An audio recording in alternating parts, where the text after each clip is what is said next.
Welcome to the Deep Dive. This is where we take the sources you send us and, well, really dig into them. That's the idea. Today, we're tackling a pretty heavy topic, the Gulf Cartel.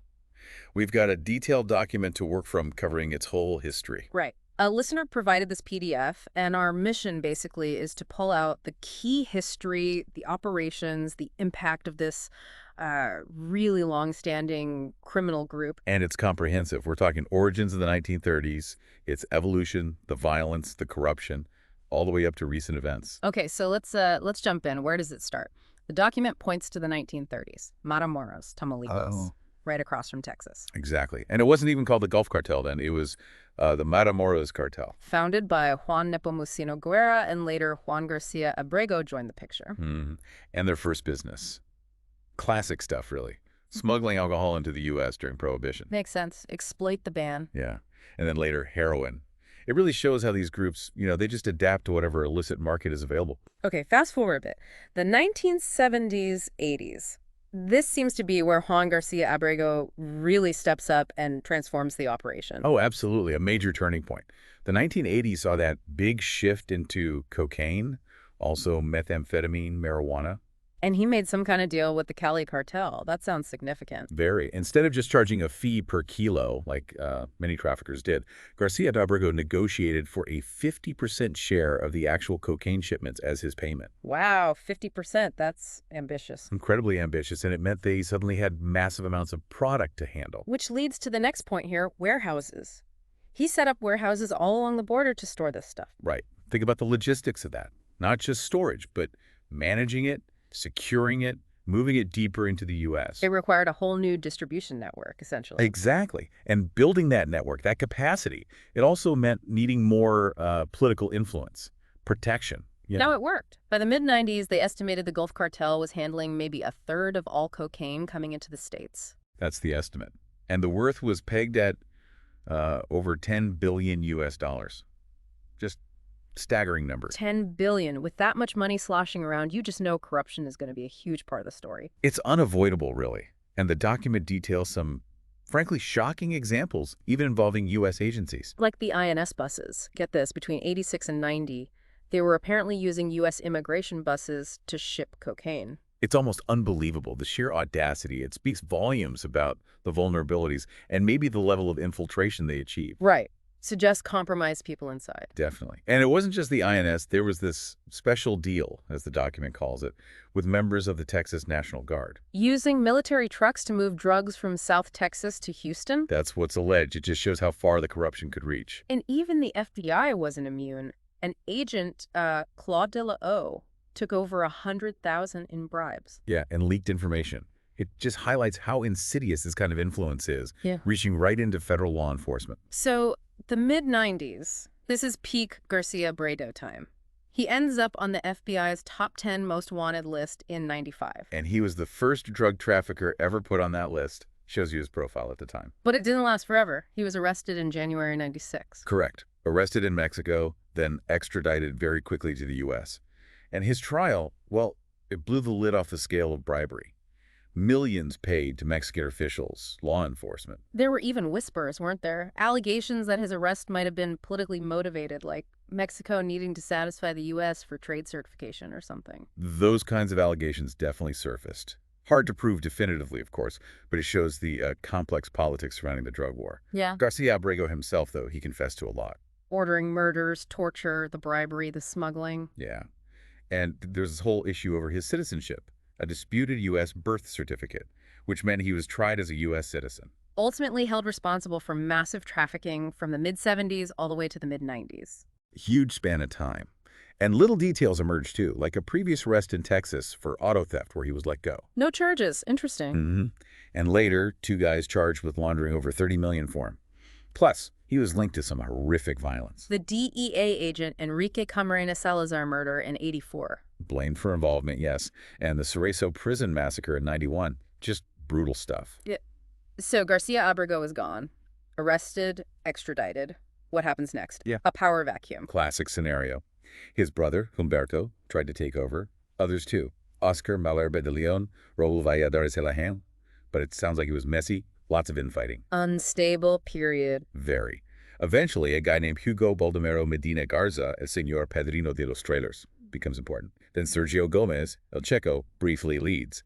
Before getting assassinated. Right. It's chaotic. Until July 1999. That's when Osiel Cardenas Guillen takes control.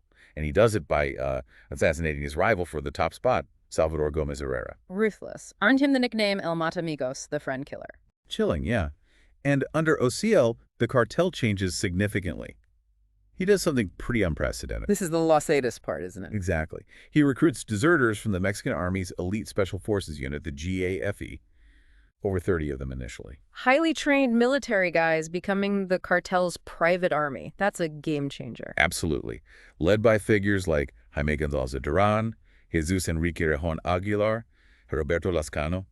These guys brought military discipline, tactics, and, frankly, extreme brutality. Their first job was what? Taking out rivals? Yeah, eliminating rival gangs like Los Chachos who were, encroaching on Gulf territory. But they didn't just stick to enforcement, did they? No, their role expanded fast. They got heavily into kidnapping for ransom, for recruitment, widespread extortion, setting up protection rackets. Taking over businesses, essentially. And securing drug routes through violence, carrying out really gruesome executions to intimidate rivals. For a while, from about 2001 to 2008, the Gulf Cartel and Los Zetas were basically one unit. Called La Compañía, the company. Right. A powerful, unified force at that time. But then there's that incident in '99, Osiel Cardenas himself confronting U.S. agents. Yeah, a DEA agent and an FBI agent. Yeah. In Matamoros. Yeah. Threatened them at gunpoint. Just incredible boldness. It'll just cause outrage. Oh, big time. It triggered this huge manhunt. A $2 million bounty was put on his head. And they eventually got him, captured in 2003. Yep. And extradited to the U.S. in 2007, sentenced to 25 years for money laundering, drug trafficking, those death threats against the agents. But even from a U.S. prison, he was still calling the shots. That's the belief. Still controlling the cartel. It just shows how hard it is to decapitate these groups completely. He even made an alliance with Benjamin Arellano Felix from the Tijuana cartel while they were both locked up. Right.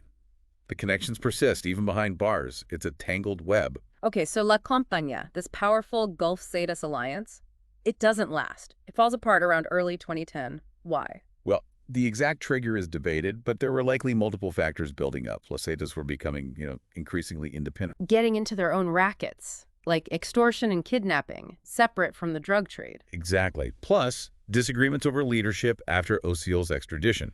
Different views on making a truce with the Sinaloa cartel. Rivals helping rivals, that sounds complicated. Very. There were also rumors Los Zetas made their own deal with the Beltran-Leyva cartel.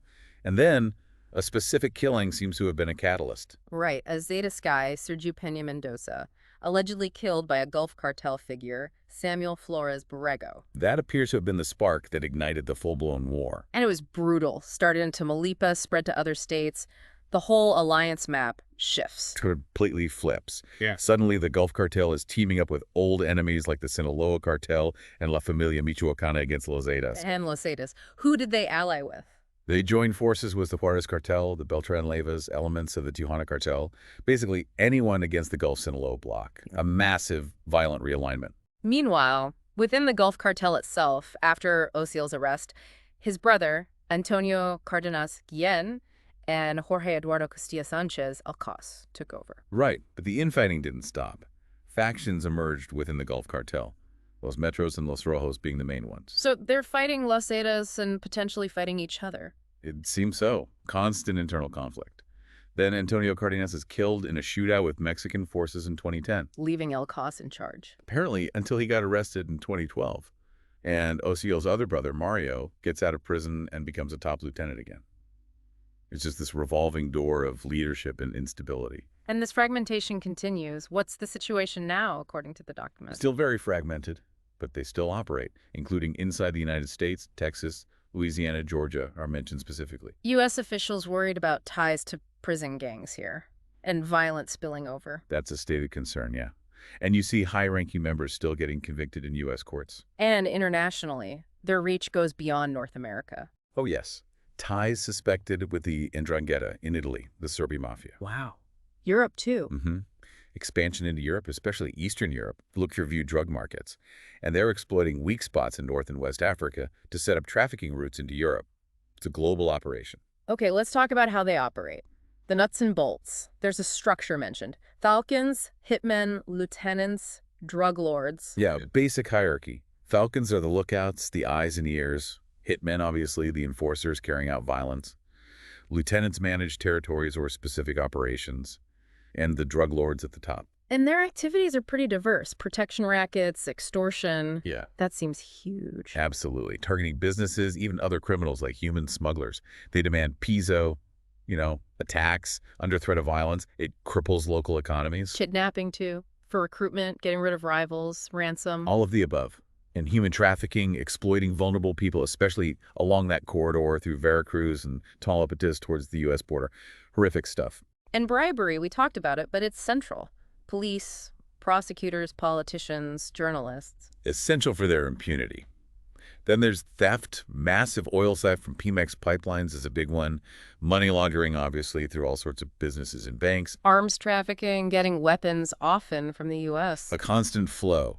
The document even mentions using prostitution networks for intelligence or persuasion, counterfeiting goods, impersonating police. And sophisticated transport cars, trucks, boats, planes, even tunnels. Everything you can imagine to move drugs, money, people, weapons.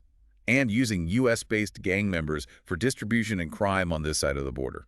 Given their base in Tamaulipas, that state situation seems critical. The document calls it almost a failed state. It's a term used, yeah, because of the intense violence and the deep, deep political corruption alleged for years. Accusations that the PRI party provided protection for a long time. Former governors, officials accused of cartel ties. Repeatedly. High levels of narco corruption, weak opposition parties. It created an environment where the cartel could thrive. And things like prison breaks happening frequently, attributed to corruption. That's the connection often made. Plus, state police forces often seen as underpaid, corrupt, leading to federal forces having to step in. It's a systemic problem. So the alliances keep shifting over time. Medellin, Cali, then the Zetas partnership and split, fights and alliances with Sinaloa, Juarez. It's a constantly moving chessboard. Right now, the landscape seems dominated by that major split. Factions descended from the Gulf Cartel versus factions descended from Los Zetas. Although, as you said, the Gulf side is itself fractured. Exactly. Groups like Los Metros, Los Rojos, and even newer splinters. Like that bizarre incident in 2023, a Gulf splinter group, the Scorpions group, kidnapped some Americans. And then issued a public apology, claiming responsibility but saying it was a mistake by rogue members. Highly unusual. Yeah, very strange. Shows the fragmentation, maybe desperation for, I don't know, some kind of control over the narrative. Could be. It's certainly not typical cartel behavior. And finally, a brief mention in pop culture Narcos. Mexico touched on them. Right. Which sort of brings us full circle, looking back at this long, violent, complex history. So wrapping this up, we've seen the Gulf Cartel go from Prohibition-era smugglers to a dominant global drug trafficking organization. A journey fueled by ambition, adaptation violence, and pervasive corruption, affecting both Mexico and the U.S. profoundly. And some really wild details along the way. The INS buses, the FBI agent on the payroll, the whole Los Zetas saga formation and split and their international reach. Things you might not expect. And just to reiterate, this deep dive was shaped by the source material provided, aiming to give you, our listener, a solid understanding drawn directly from that information. Which leaves us with a final thought to ponder. You look at this history, the deep roots, the adaptability. How do these organizations keep going, despite decades of law enforcement pressure? What really fuels their resilience? Considering their long history and entrenchment, what are the long-term consequences for Mexico, for the U.S.? Yeah, it's a heavy question. It really is. Something to think about. Definitely food for thought. We hope this exploration gave you some valuable insights. Thanks for joining us for this deep dive.